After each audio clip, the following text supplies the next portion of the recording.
Welcome back to the Hey Beauty podcast. My name is Lady Seraphina Rocha. And I am Lady Chelsey Altia. Let's just say we are getting back into the Bridgerton mode on this episode of Hey Beauty. If you're an OG follower, we previously were the Seraphine podcast, and we did a whole series on Bridgerton season 1. So we're back with season 2. We did. And we watched the whole we watched series. the whole series. I mean, I binged it. Did you binge it? I did. And I, honestly, you're the one who got me through it. Yeah. Because the first 2 episodes I was not into. I know. I mean, I'm telling you, I was the same way. I think I watched episode 3 like 3 or 4 times because I couldn't get myself to pay attention. And then 4th episode, it switches and you're like, okay, I'm hooked. You become addicted. I love her. She's already, all right, little Miss Wicket has got to get in on her Bridgerton vibe. She's already like trying to get on the soundboard. Yeah. So this week's episode is all things that are bringing us pleasure in the month of April. And we're first going to talk about Bridgerton. But Bridgerton kind of like segued into all of the things we're going to talk about after, which Pat McGrath did a whole line of beauty for Bridgerton, and it's themed. I got a few pieces from it, excited to try it out. It looks so beautiful. And then we had a girl talk about like the beauty lines right now, and we'll touch base on the ones that are doing well, the ones that aren't doing so well. And then the beauty of Pat McGrath segued into Grammys, which we cannot wait to dive into all the fashion. Wait. So we're going to go in first to Bridgerton. Yes. Oh my gosh. Let's talk about this cast. Obviously, I think the reason why I had a little bit of a pause of like, do I really want to get invested, was a couple of reasons. First of all, we are missing our leading man. Was it, how do you say his name again? Roger Jean Page. Yes. Okay. So the Duke. We're missing the Duke. We're missing the Duke. And we get a little bit of Daphne, she's really not in it that much. She's not in it at all, but she does make the best of her time. She does. She does. And it's kind of how it's going to be. So each season is going to highlight like one Bridgerton child. So we had Daphne, and then Anthony was the second season. And if they follow the books, the next season will be Benedict. Oh, interesting. Yeah. Interesting. All right. Because I felt like Benedict got some screen time. But not a lot. It wasn't as spicy as last season. It was a little spicy, but definitely not like season 1. Yeah. But, I think they already have the actress that's going to play his love interest on his season. So I think he's going to be next. Well, I'm excited for that because I do like the actor, but I thought, in season 1, they kind of tickled the ivories of maybe he might be fluid. Yes. And I was like, okay, is he going to be with a man or a woman? But then this season, he's painting naked women and they leaned a little bit more into the hetero side. So I don't know. I'm excited to see where it goes with him. Me too. But I love season 2, and obviously we're going to talk about like who's the new cast in this season, but it's all about Anthony, who in season 1, he wasn't my favorite. No. But I really liked him this season. He shaved off those long sideburns. Oh, I hated those lamb chops. Me too. Me too. And I love the fact that I did appreciate the fact that they set him up as kind of a Lothario in season 1. I also like the fact that they kind of gave him I don't know what you want to call it. Like he was, aside from the Lothario, he was definitely like a sexy guy. I mean, he was doing it with all the ladies. So we know that, he's been there, done that with women. Yes. He wasn't an innocent. And it was interesting because coming into this season, he actually felt very turned off sexually. Yes, he was strictly looking for the perfect mate, the perfect Viscountess. And his emotions were totally, I think what happened in season 1, they didn't say this in season 2, but I think what happened to him in season 1 with the opera singer, I think that kind of like changed him a little bit and where he's not really searching for love. No. Se.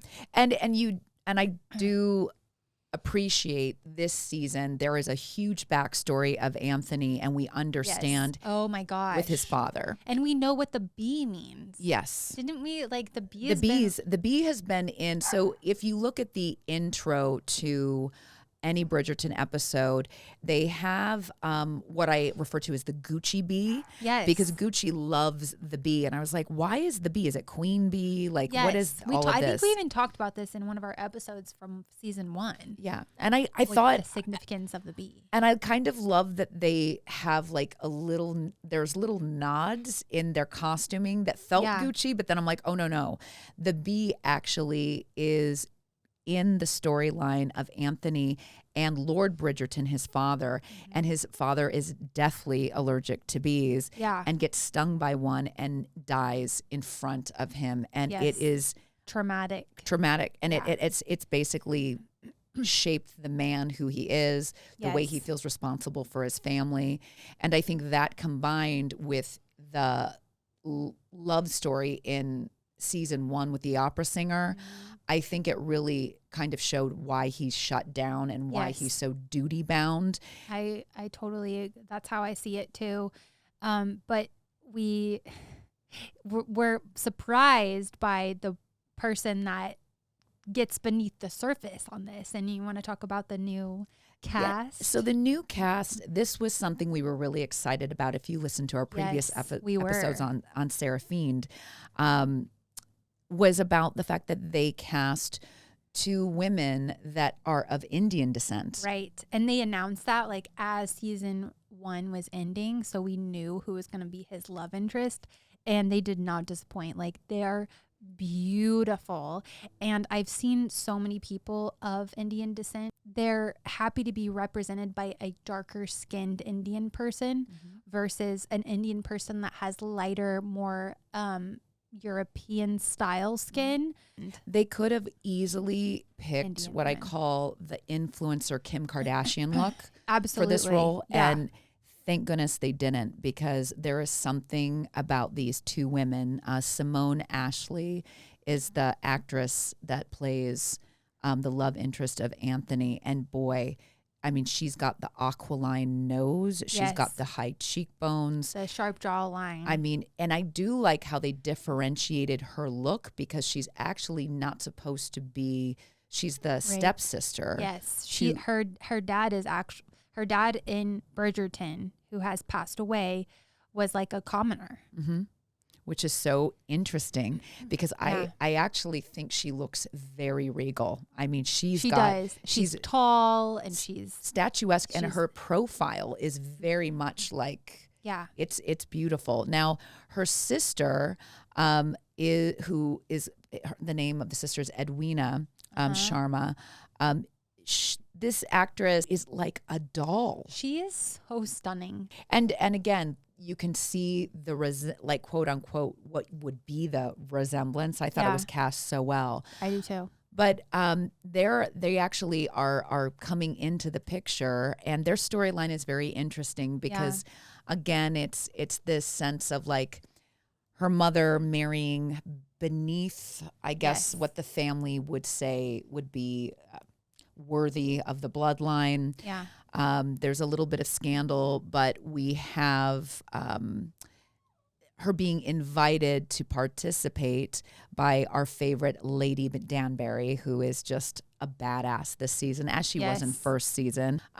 So we have this love triangle that begins, and it's basically it starts out that Anthony just wants the wife, so he looks at Edwina first. Who's the diamond selected by the queen herself. Yes. Just as Daphne was in season 1. Right. And instead, it's interesting. He has to get kind of the approval of the sister. Yes, because she's kind of like, she's been training Edwina since she was younger. She's been priming her for her marriage to an Englishman, because it's the whole backstory with Edwina's mother's family. They kind of shunned her when she married Kate Sharma's dad. So anyways, it's a long story. You have to watch Bridgerton. You do. But the love story, in trying to get Kate's approval, Anthony and Kate get very close. And it's interesting how they set this up because they are both the oldest. Yeah. And I think whoever wrote this season probably read some books about what in like your line, your birth line, who's first, second, third, fourth, fifth. I think they did some reading on it because they really dive into the oldest feeling responsible for the family, especially once they focus on the responsibility of the eldest feeling that they have to step in the shoes of whatever parent has passed. Yeah. So you really see that, Kate versus Anthony are like feeling like, well, we have a duty. We have to be there for our family. We should put our feelings aside. Right.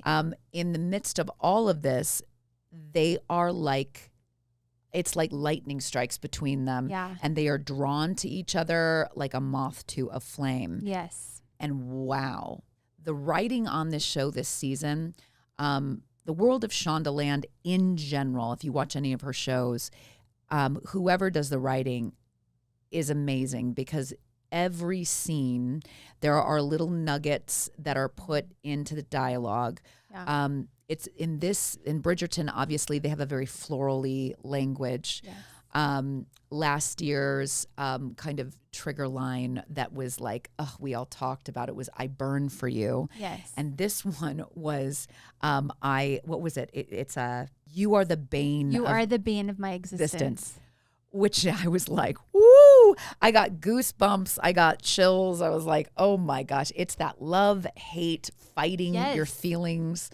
But what I loved about this season is that you wanted them to be together so bad, but as soon as they got close to it, they would pull away.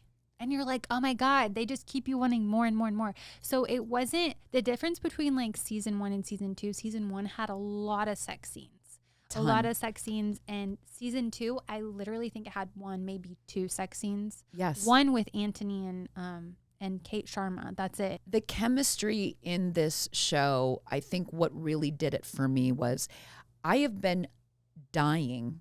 I mean, when I say dying, I realize like there is a part of me that has not seen good chemistry on film or TV in a long time. Yeah. Now, back in like the late 90s and early 2000s, I think like there was so much forced, like over-sexed chemistry. You had Basic Instinct, you had Dangerous Liaisons, you had all this kind of like, everyone's a walking orgasm, which can get old. But I feel like in the last, 5 to 10 years, I'll be honest with you, there hasn't been a lot of chemistry on TV or film that has really stirred me up and got like my areas tingling. I mean, like last season, I definitely felt it. But this season, there was something about the extreme close-ups. Yeah. The way that it was it felt very genuine and not like first season felt almost like a Danielle Steele novel. Yeah. It was great. Exactly. Don't get me wrong. It was hot. I know what you're trying to say too. Yeah. Because this season was like, it was almost like it's pure. And it's like, you can just tell that it's real love. Like they love each other. And they love their families and they have this sense of self and sense of duty. And they're also people who you can tell are smart and aren't being driven by just their hormones. Yes, exactly. I also have to say there is something really hot about pleasure delaying. Yes. To where you're like, oh my God, just do it. And then you're like, they're not going to do it. He's not even going to kiss her. Yeah. I mean, even the scene in the closet where he's like grabbing her wrist and the bracelet. Yes. I've never found a bracelet running up and down a girl's wrist so erotic in my life. I was like, oh my God, this is so hot. Yeah. And then I realized again, I've been trying to think. I was talking to a friend of mine who's a filmmaker. He was on the Seraphine podcast, Tom Beaver. And we were talking about filmmakers and movies and being like, wow, like why do we not see chemistry on film that much anymore? And I think because of, again, the Me Too movement, women being in these roles where they're playing like, just the sexual interest. I think there's more conscious choices in writing to not make love relationships all about sex and all about heat and flirtation. It's more like friendships and there's more storylines that feel respectable. But I have to say, it felt really good to get turned on watching a show and being like, oh my gosh, I remember back in the day when you saw your husband for the first time, or like that first kiss. Like those are good memories, like tactile, feelings on your body where you're like, oh, I love it. I missed it. I love it too that it's not so obvious either. It's like you said, like the bracelet, it's just like those things that you're right. Like when you first hold your partner's hand for the first time, it's like, oh, you get so excited, like the butterflies. Yeah. Yes, I your totally senses understand. are heightened. Exactly. It doesn't feel like dumb, oh, she's hot, let's do it. I loved it. The other parts of this season that were standout moments for me, aside from the sparks between Anthony and Kate, we obviously now have the reveal of Penelope as Whistledown. As Whistledown. Yes. So we actually no longer she doesn't have to hide. Yeah. And she doesn't have to hide to us. Yes. But she's hiding still to the characters in the story. And we see like a side of her to where she's a little power hungry. She knows she's got control. She does. And you still see the sweet insecurities. But what I really liked about the writing this year is you read books and you read certain texts or songs, right, by people. And then you meet the person who wrote the song or wrote the book and you're like, that came from you? Yeah. Because most writers are pretty shy. And most, like, if you think about a really beautiful songwriters, there's not a lot of people who are going out there and, they're not these over the top, people, unless, they're like rappers or pop stars or something like that. But like, there's this real sense of like, there's a secret side to someone. And what I love with her is there's a real gentleness, a softness to her, but there's a real wit in what she writes in. And then the pen is mightier than the sword, type of thinking. Yes.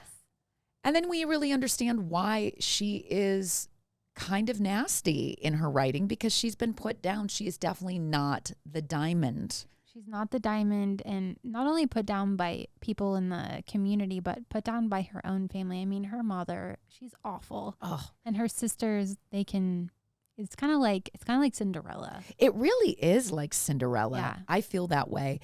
Their storyline was interesting this season, but it really wasn't a highlight for me. No. I mean, I kind of felt like it was the only part of the season that was like, every time it was on, I was like, let's leave. Really? I only wanted Kate and Anthony to be on the screen. I'll be honest with you. I really cared about. I mean, really, this season was about them. It really was about them. It's his story, so that's good that we felt that way and we weren't drawn in other plot lines or storylines, because they're developing those for future seasons, but they're not the highlight of it. Totally. I'm curious about, we talked about Benedict and then Colin and then Eloise and the younger ones. I have no idea if we get to those seasons, like what they'll be up to, but it'll be interesting. But this has been really good. Now, with the Bridgerton craze always comes what I would say thematics. Obviously, we did a little touch today with our outfits. If you're watching, you'll see us. I'm in like a bow and like a little like white floral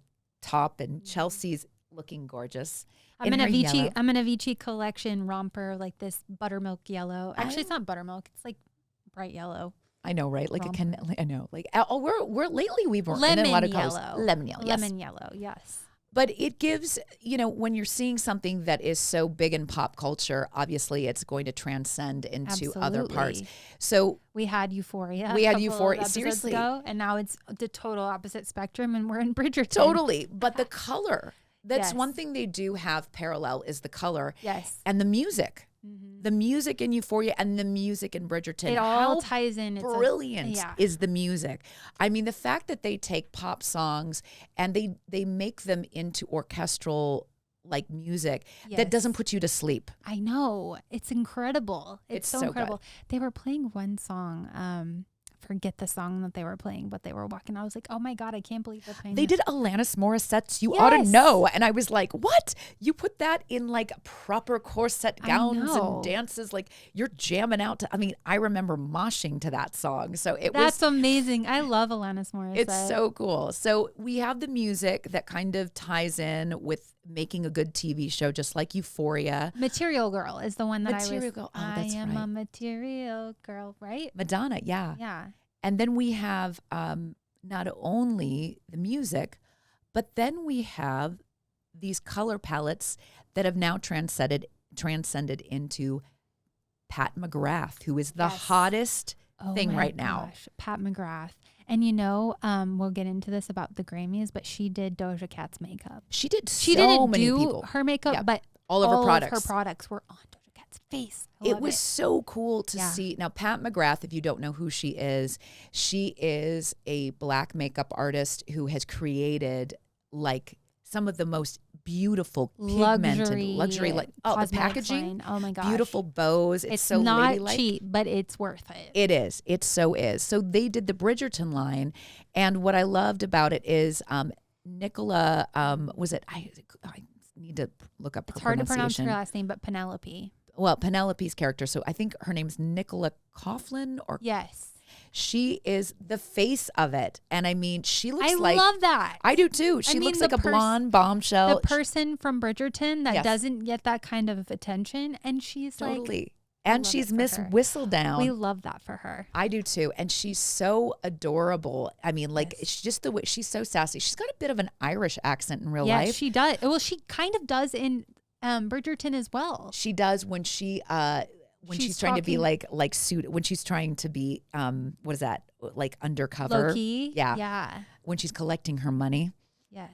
So Pat McGrath launched this line, and let me tell you, so I immediately, like, it, of course, like everything, like sold out at first, and then it came back with like a second round. And let me tell you, all right, so they have the Diamond of the First Water, which is this gorgeous like eyeshadow palette. I love her shadows. I didn't order it just because a lot of shimmer, and my 44-year-old ass needs more matte colors, but they're gorge. I mean, so gorgeous. For I've summer, seen some swatches. I mean, and they have really cool names like Iconic Ingenue, which is like a pink champagne highlighter that is to die for. It reminds me of like Becca's Champagne Pop. Okay. It's got that vibe to it. Then there's Art of the Swoon, and that's like a pastel pink like color. Of course, they have like a beautiful purple because I feel like that's very regal, and it's literally called Plum Regalia. Oh. And then they have Duchess Divinity, and that is a pink platinum metallic. Oh, it is pretty highlighter cool. Or what? Yeah, look at it. Oh, wow. Isn't that cool? Yeah. I mean, like and then Love Match, a roseberry satin matte. Oh, pretty. Beautiful. So these are gorgeous, gorgeous, gorgeous. And you've got to take a look. If you haven't seen it, check it out.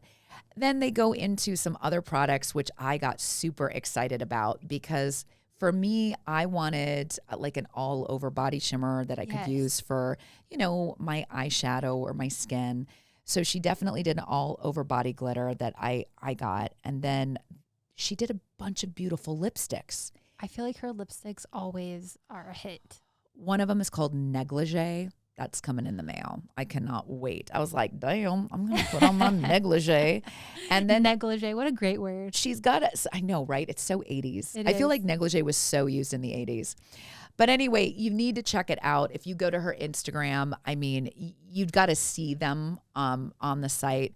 But the Diamond Body Shimmer is what I cannot wait to be putting on my body. And it was, again, all over the red carpet. You know that even our wonderful ex of Kanye. Oh, was that Pat McGrath? That was Pat McGrath. Julia Fox used her Velvet Kohl eyeliner for that That look. That hardcore look. I'm showing it to the camera right now. That's totally a Black Swan look. It's totally a Black Swan look. It really is. But anyway, really cool stuff. But we saw the makeup at the Grammys. Yes, we saw, like I said, Doja Cat was wearing the her entire face was Pat McGrath. And can we talk about fashion now? Oh my God, can we go into fashion? Let's just go there. We're gonna segue into fashion, and I saw like 4 specific trends on the carpet that I want to talk about. All right.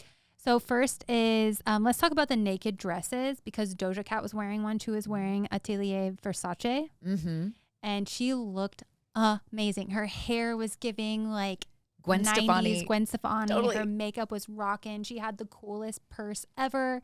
And then, of course, her dress was amazing. It was, like I said, Atelier Versace.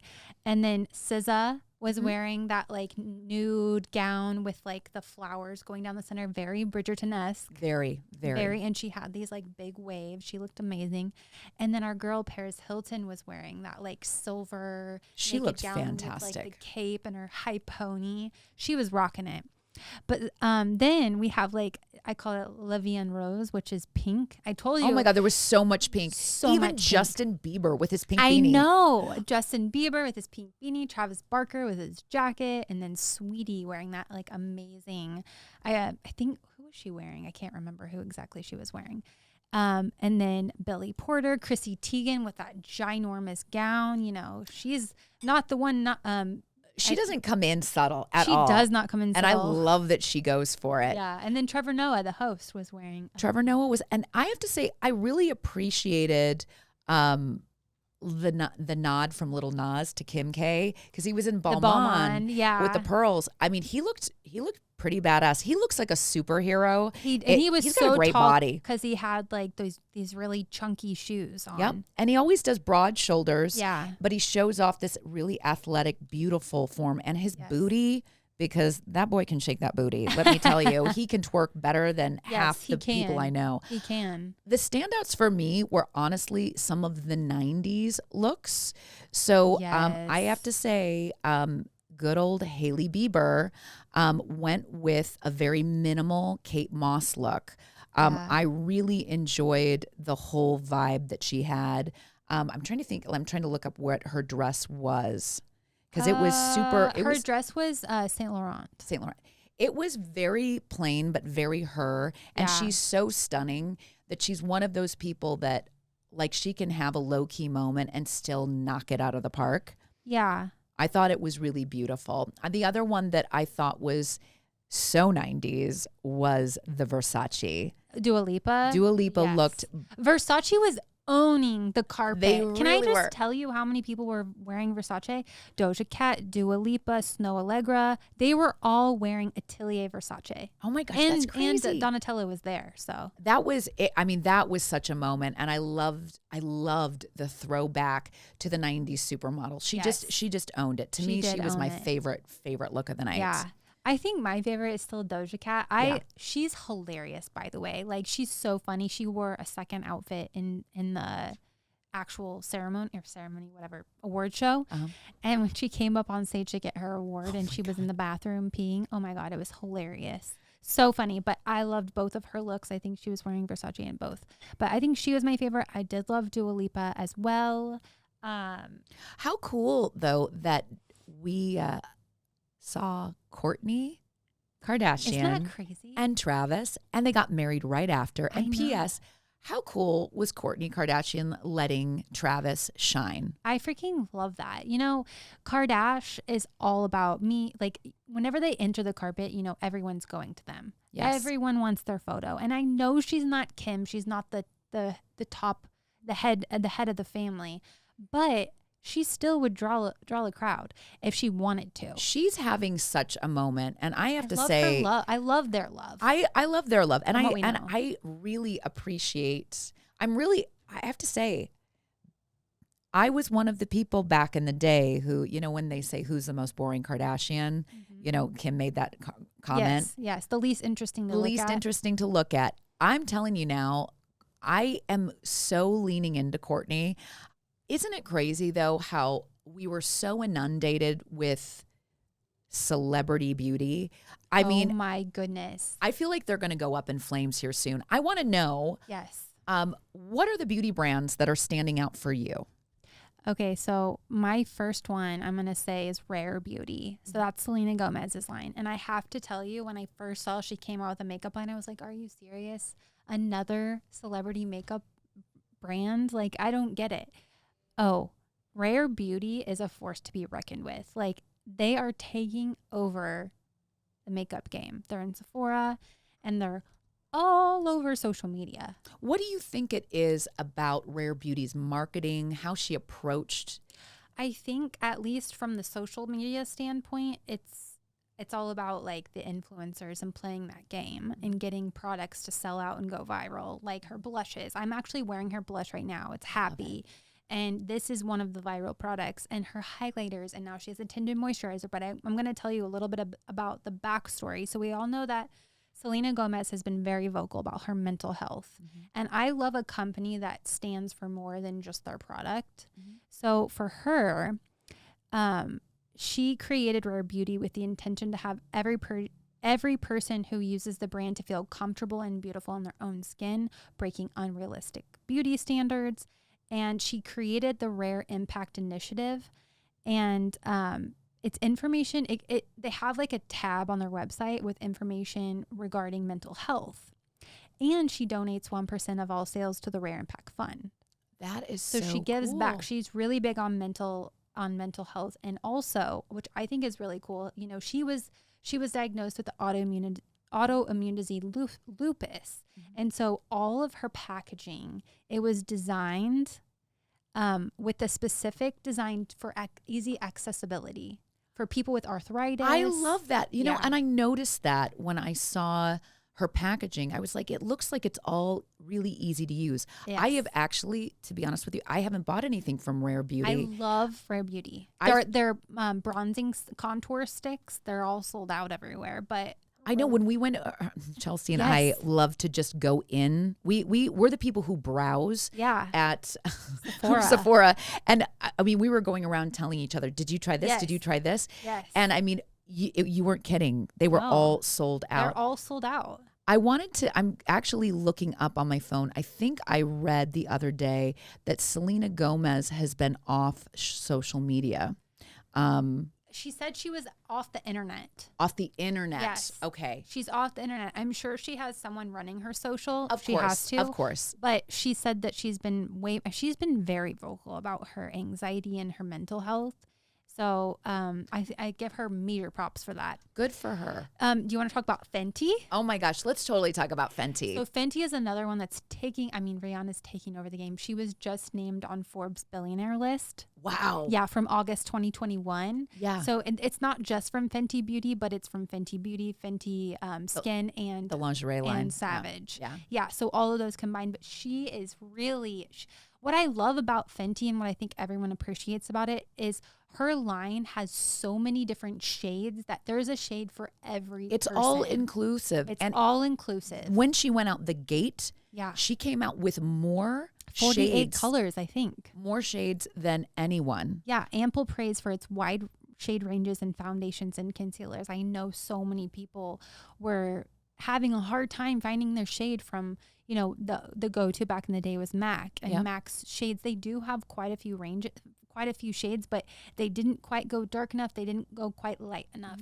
So good for Rihanna she makes all of her companies all inclusive. She set the standard. And when you watch any Savage show, I mean, literally there are men in her lingerie that could be on women, and there could be men's boxers on like she completely is like all shapes, all sizes, all sexes, all inclusive. And I love it. I love her. I love it too. And she's also another one that's, you know, obviously it's Rihanna, so people love her anyways, but she's another one that's had TikTok fame. Her brand has had like TikTok viral products, things like that. So I think that's kind of key is to get a viral product. Because if you get a viral product, like you're good.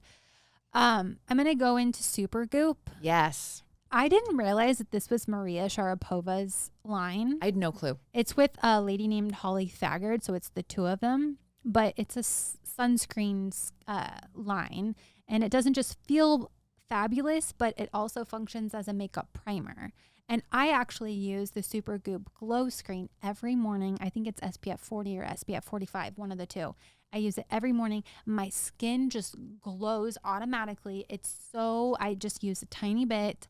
It's designed to be used as a primer, which allows your makeup to stay on all day and feeling totally flawless. They also have this like powder sunscreen that you literally just go like this. Oh my gosh, I've got to try this. Yeah, I want to try that one for the summer. It's super easy to reapply because regardless if you use any kind of sunscreen lotion, if you're wearing makeup, like it's gonna smear everything. But if you have that little like, and you know those like applicators of the powder that you just pull out and then the powder comes through the. Yes. That's how it is. Very cool. Yeah. So it actually comes in through like a tube on the brush when you pull it out. I believe it does, yes. They're ingredient conscious and dermatologist tested products because it protects you from skin cancer and signs of aging. And lastly, which is a really big deal now, is it's reef friendly and cruelty friendly. Their shipping boxes and packing content are also 100% recyclable, so they're big supporters of the environment. I told you that. I love brands that have a social initiative, and they have to now. They have to be like environmentally conscious, and just like Fenty all inclusive, rare beauty, mental health awareness. Like that's what we're drawn to. We want to support a company that does stuff for the greater good of humanity. So what? All right, I'll be honest with you. I have felt like I have done a conscious change of what I'm attracted to makeup wise. Yeah. I think, again, I've always been someone who loves a big, bold makeup look, but more and more as I'm aging, I'm realizing less is more. Yeah. And then I like things that actually feel good on my skin. I mean, I remember when the Kylie lip kits came out, they were like, I mean, they looked good, but they were so drying on your lips. Right. She really changed that formula. I still, like these days, I'd rather reapply my lipsticks than have something that's long wearing. It's just not. I can't do the long wear. And there's no point of it anymore. I mean, I hate to say it again, COVID really changed. We were in the mask. Yeah, and then on top of it, like you're at home. Yeah. So your beauty look is definitely different. And then for sure, when you think about like long 8 to 9 hour days, people aren't doing a full face of makeup anymore like that. A lot of people work from home. They do. And even now it's just not the big, bold makeup looks. They are more, I think, suggested like in Euphoria where you've got an eye, but you don't have a whole face. Yeah. Whereas, before it was, you literally were, and again, I appreciate the aesthetic of like that kind of kabuki / drag queen kind of feel of like, and it felt really glamorous, very 90s, over the top. And I think there's still a time and a place for that. I was just going to say, I think there is a time and a place for it, but as far as like an everyday look, like you don't have to contour your face for every day. You can. I certainly like to use my Charlotte Tilbury contour wand. Yeah. But it's not like the no makeup look is definitely in style. I'm definitely not caking my face anymore. I mean, I remember when it like strobing, caking, all of these like words. Some of the companies though, that it's so crazy to see that they have either lost momentum or they're no longer. For instance, I really liked Becca, and Becca is really no longer. I know. Marc Jacobs Beauty is no longer. It's bizarre when you go into a place and you're looking for something and you're like, oh, wait a second. It's gone. It's because you have to innovate with the times. The reason why those 3 companies, and even Honest Beauty has been around forever. They were like one of the first like clean beauty companies by Jessica Alba. So you have to innovate with the times. You have to have a social initiative behind your brand. You have to be on social media, and you have to get these viral products out there. So I think, like you said, Becca, I mean, I don't remember anything behind the company. Well, it was funny. I looked up an article because I was fascinated, because I remember that they had a few products out that I loved. For those of you who loved the heavy contour look, they had this whole palette, and Champagne Pop was this beautiful highlighter kind of color that I still kind of covet trying to find. But I found this article that was called Bye Bye Becca, why this cult cosmetics brand failed to survive. And what were some of the main things or the reasons were, number one, people aren't wearing as much makeup in lockdown. So that was obviously one we just talked about. And they didn't diversify into the skincare industry. So they really didn't think about you have to learn about things like retinoids and BHAs. And they didn't change any kind of ingredients, and it didn't feel like they cared about the health of the skin. Yeah. I feel like, when you think about, they used all these brightening serums, like all these things that look like they were glowing, but they're bad for your skin. Yes. Then you've got their influencer collaborations never quite hit the mark. Jaclyn Hill was one of their most popular beauty influencers at the time. And the product was, and it is still absolutely stunning. It was the Champagne Pop that she created with them. But again, it wasn't really met with like an overwhelming kind of what I call frenzy. And the other thing is that it's common knowledge that Becca Cosmetics never managed to match the massive profits from that original Jaclyn Hill collaboration. So, it kind of like a one-hit wonder. Yeah. They tried to do stuff with Chrissy Teigen and Khloe Kardashian. Yes, I remember that. And they just weren't the same as the Champagne Pop. And that was it. They popped with Jaclyn, and that was it.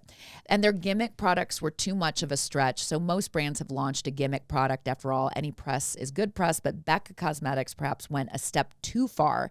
The launch of their no pigment virtual foundation sounded intriguing and revolutionary, but this was interesting. Customers soon realized that it was basically a glorified primer for oh no. Yeah, which was like almost a $40 price tag. So again, thanks, but no thanks. And then they just got unlucky. These are mistakes that if you have one after the other, it's just not going to be a product line that'll last. You're losing the momentum and your consumers trust. You're losing that a little bit. And then Kylie, I think let's talk about Kylie Cosmetics. Let's talk about Kylie. So she, we know that she came out with a bang. She came out with a bang, and she is genius for what she did. She did. She's the first Kardashian to really utilize their leverage. And use Instagram. She used Instagram. She didn't pay for any big marketing. No.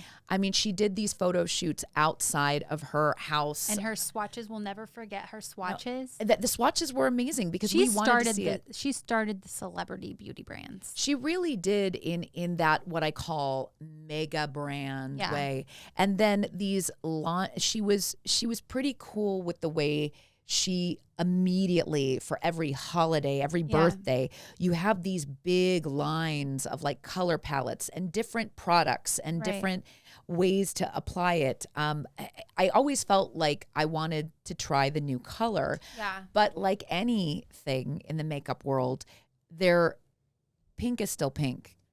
I think it got to be a little redundant. And she did too many, and it became less exclusive. People were so excited for these PR boxes.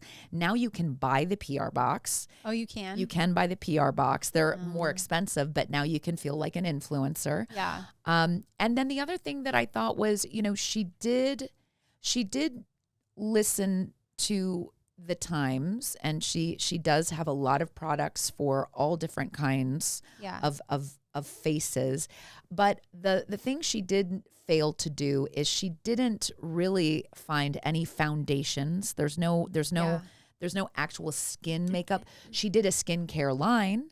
But if you really look at the ingredients that she put into the skincare line. There was a little bit of drama behind that walnut scrub, basically tearing up your skin. So I feel and she went cruelty free. She went vegan, which is great. But I almost feel like she was a little late. She was late. I thought she was late, and I also think that along with Kylie, Kim was a little late too with deciding to go on the vegan line. The track. Personally, you know that KKW is no longer. I think Kim is going to get it right. I think her next makeup line, because she's got examples of Fenty, and Kim still has that kind of power. So does Kylie, but I think Kylie, I don't see her doing it doesn't seem as authentic anymore with her products. But Kimberly Noel knows what she's doing, and she's been around a long time. And I know for a fact when she comes out with this new rebrand, this new makeup line, she's going to kill it. I think she is too. I also think that it would be wise, because she is now 40 years old. Yeah. I think it would be wise if she included the clan with the makeup campaigns, because you do have diversity in the ages. Right. I think she will, especially her mom and MJ. For sure. I feel, and maybe even North, when North exactly. is a little older. And the skincare part of it, I really am excited for her to explore, because I think she's capable of it. And she's got all the resources for it. I think she's so capable of it. And if you look at her, we want to age like Kim Kardashian. She doesn't look fake yet. Yes. She's like aging. She has access to like the best skincare ever. So if she came out with a line that she actually uses, it's got to be something you actually use. Yes. The thing about Selena Gomez is her makeup artist always uses Rare Beauty. Yes. And he's an incredible makeup artist. That people have a hard time believing that the Kardashians actually use their own brands. Yes. And they're not just trying to make money off of it. It has to be something that Kim Kardashian uses, and it has to be a little bit more expensive. It does. It's got to have a luxury feel to it. Yeah. I think what was interesting to watch was the people who rode the coattails of the Kardashians. There was a few people who tried to collab with them. Yeah. And I feel like the only person who really did it right was Mario. Oh my goodness. Well, who better than the one that like made Kim Kardashian's face what it is now? 100%. And the way his products are amazing. We didn't even talk about makeup by Mario. He is amazing. Good. He first came into the makeup world with Anastasia, Beverly Hills. He made one of my favorite palettes that I wish they would relaunch. But I have that won't. palette too. It's so good. It's so good. Yeah, they can't do it now. He even has a Kim like name. Yes. He named him after Kim all of K. his faces. Yeah. And New York, I love that color too. Yeah. But anyway, I gotta find that palette. It's now. such a good one. That is like an OG palette that I love. But then he collaborated with Kim and made really beautiful things for her line. Yeah. But boy, did he knock it out of the park with all of his products. He took a cue from the Kardashians. Okay, so let me just I watched their special last night, and they were talking about how they decided, instead of promoting other people's products, let's make our own and promote them. They were genius. That's how they made these multi-million-dollar brands, is from the reality show and promoting their own stuff. So Mario was probably like, I'm doing the most sought after face in the whole freaking world. I want to use my own products and put them on her. Of course they're going to sell out. He's kind of like, that is riding her coattail a little bit, but he earned his place. He did. And honestly, she actually went on tour with him. Yeah. When he was doing, so a lot of these makeup artists, you'll actually go see them in like a stage setting. Yeah. And do they still do that? I mean, I'm sure they still do them. I mean, probably I remember COVID shut it down. He used to go to like Dubai. He would be in London. And you're getting makeup classes from like the best of the best. Yeah. And Kim actually came to be his model for it. And what I loved about their relationship was she was very genuine of, this is someone who helped create my iconic looks.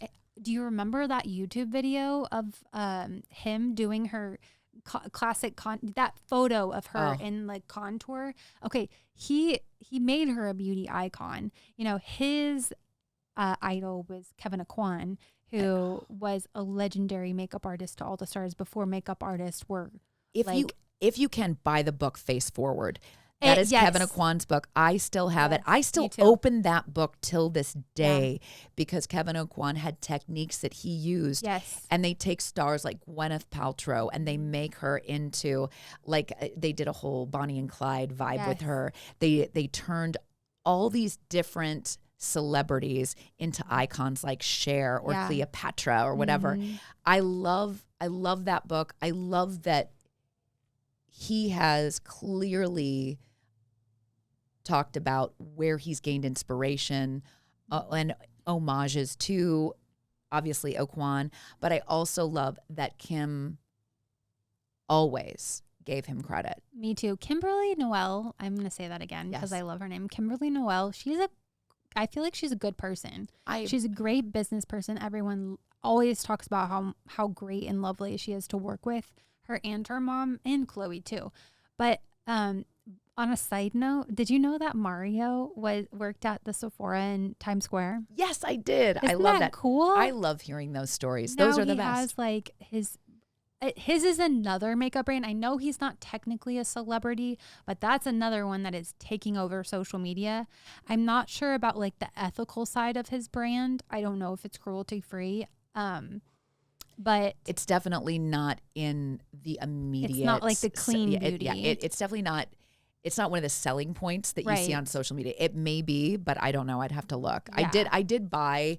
So far, I've bought his lip products, which are amazing. I feel like in general, the packaging is incredible. It's so chic. His lip pencils have got a beautiful brush to help blend. I love the eyeliners. They have like one side, it's a sharpening eyeliner. And you put the eyeliner on, and then you take the other side, and it's a little brush, and you drag Flick it. I love that. Yes, it's so... Because a cat eye is so hard to do. It's so good. So, yeah. So any last shout outs to any... What's... If I was going to go into your bathroom right now and just see, like, your... My go-to products? Yeah, your go-to products. Well, I'm a NARS fan through and through. I'm obsessed with their new light reflecting foundation. It has hyaluronic acid in it. It's good for your skin. And like you said, like it's different when what's on your skin feels good. That's definitely one. I love Charlotte Tilbury. We didn't talk about either one of those because they're not owned by celebrities. Charlotte Tilbury is like kind of like Pat McGrath a little bit. Love her products. Of course, Makeup by Mario. I'm getting into Rare Beauty. Like I said, I'm wearing the Rare Beauty blush. Their price point is really good for Rare Beauty. Like my blush is $20. That's fantastic. And it lasts forever. You just need a little bit. There's so much pigment to it. It goes a long way. I'm excited to try their tinted moisturizer. But I would say like NARS, Charlotte Tilbury, those are like some of my favorite brands. And they're go-tos. I mean, right now I would say first and foremost, the new ones that I have is Ilia and Lawless. Yeah. Love them. I love the drops for the skin. It just feels nice and light. I love Natasha Denona for I like Natasha too. Pigment. She's got some beautiful lipsticks. She just came out with like a rose line. Very beautiful, like terracotta vibes and nudes that don't look like you have like concealer on your lips. I can't stand that. Me neither. I have to say, my sister, Shauna, got me into Victoria Beckham's line. Now, I've never tried her line. It's on the pricier side. Yeah, the packaging's beautiful. Yeah. But it's definitely what I would call more understated, but beautiful, beautiful colors. For you people who love more of a bold, like, palette with lips, or she's definitely more in the subdued kind of makeup, but beautiful. And then the other products that I'm loving, I love Pat McGrath for unique lip colors.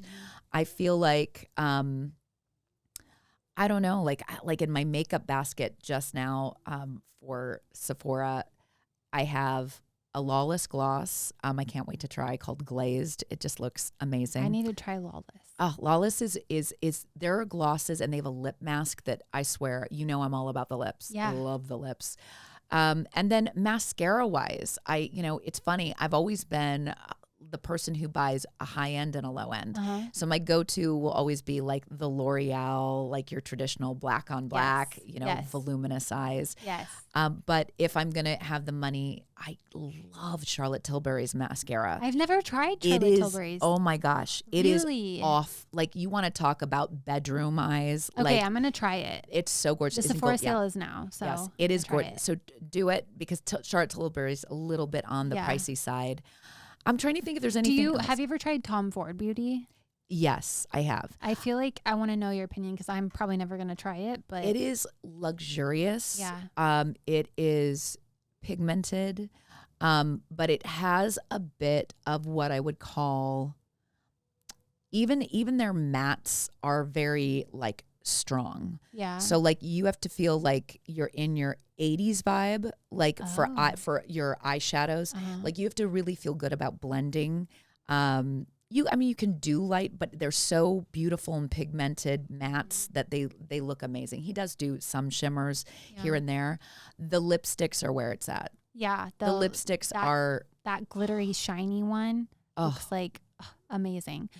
It's so expensive though. I It is know. literally probably some of the most expensive aside from like La Mer has got a few products like powder that's more so, but yeah. One product that I think is everyone says it's their favorite foundation ever, and I tried it and I tell you I don't like it at all, is the Giorgio Armani Luminous Silk Foundation. I have to say I've been using that for a long time, and then have you really? I have. I found my perfect shade with it, but the funny thing is that with my skin changing, I dilute it sometimes with like a skin drop, or I actually will mix foundations. I know that sounds really strange, but no, I've done that too. A lot of times with the Luminous, I'll use like a 6.5 or a 7. He goes by numbers. Yeah. It's interesting. During summer, my face loves it. During winter, it can get a little bit on the, I'd say, like you can tell your skin is lighter during winter, but for some reason, the oils in my skin eat it up so well during the summer. But during the winter, it kind of lays on my skin a little. It probably doesn't have a hyaluronic acid in it. We'll have to look on that. I doubt it. Yeah. Because and it might be your primer too. Something that I learned is that if your foundation is looking off, or if it's not blending well, there's 2 different kinds of primers and 2 different kinds of foundations. There's an oil-based and a water-based. So you have to match your oil-based or your water-based primer with the same as your foundation. That's good to know. Yes. I didn't know that. I currently use like the Milk. I actually really love the e.l.f. I forget. It's like the little tube. It's the dupe of the Milk because I have the Milk Hydro Grip. That's a water-based. And then I use my NARS Light Reflecting, also water-based. So it makes sense why I would love it. And I'm feeling like I probably used a water-based primer with the Luminous Silk. And it probably gave you what I call... It might be oil-based. I'm not sure. It's interesting because when it doesn't lay on the skin... I didn't like it at all. A lot of times it'll get clumpy. And as you get older, obviously, I feel like you'll really realize with the Luminous, sometimes it'll get into the creases and the fine lines. And it's expensive. It's like is. $68. I'm like, no thanks. It's definitely what I would call, like, if you're out for the evening, if you want a little bit more done look, trust me, girl, it covers up your sunspots. It does coverage-wise really beautiful things for your skin without it feeling like it's heavy, but it's definitely not your everyday foundation. It can feel heavy for your everyday foundation, but for that more glamorous done look, it's much lighter. I find that sometimes Fenty can feel a little heavy too, but it's because it has really great coverage, which is really nice. So if you're somebody who wants that coverage, I would say get it. If you don't need it and you don't have like the sunspots or like the weird discoloration, then obviously go with more of like the lighter Ilias or to me, those are the way to go for every day. Yes. Have you tried the light reflecting from NARS? No, I need to. You gotta try it. All right, I will. So NARS came out with a new foundation at the same time Charlotte Tilbury did. They're essentially like marketed the same way. Hyaluronic acid, like good skincare based foundation. I tried both and I did not like Charlotte Tilbury, and I love NARS. That is so cool. Which one did you try of Charlotte Tilbury? I did the photo finish, or sorry, it's called the it's something filter. I have to look. Flawless Filter. That's the one I have. Okay, so I just use Flawless Filter on my cheekbones, but it's the tube. I forget what Beautiful Skin. It's called Beautiful Skin. Not a fan of that one, but other people really love it. NARS, chef's kiss. All right. I love it. So good. Now, I want to know, I keep itching my armpits right now. I've been trying to change my deodorant because I do not, the aluminum stuff drives me crazy. Yeah. But a lot of these. Aluminum free? Aluminum free. Yeah. So I try to do more the vegan line, but a lot of times, like, I'm sorry, like, I wish they smelled a little bit better. I totally agree. I'm using like the Brazilian Bum Bum one, which is great, but I get itchy with it every once in a while. So any of you guys who can help me with my itchy armpits, please let me know, whether it's on Instagram at Hey Beauty. Please let me know and be like, Seraphine, we heard about your armpits. This is what I use. Or if you're on YouTube, leave it in the comments. But let me know what you're using, because that is one thing I need to figure out stat, because I'm going to be like, yeah. Are you wanting to stay aluminum free? I want to. Okay. I really do. Let's do some research. And then, like she said, like if there's any that you swear by, let us know, because maybe I'll try too. I know. We'll see. All right, guys. Thank you for letting us, fill you up with all the things that are filling us up. This was a fun episode. This was. I love talking all the girly things, and a little bit lighter fare from last episode. Totally. Thank you guys so much. Have a wonderful rest of your day. And from us at Hey Beauty to you, we hope you have a wonderful rest of your week into the weekend. See you later. Bye. Bye-bye.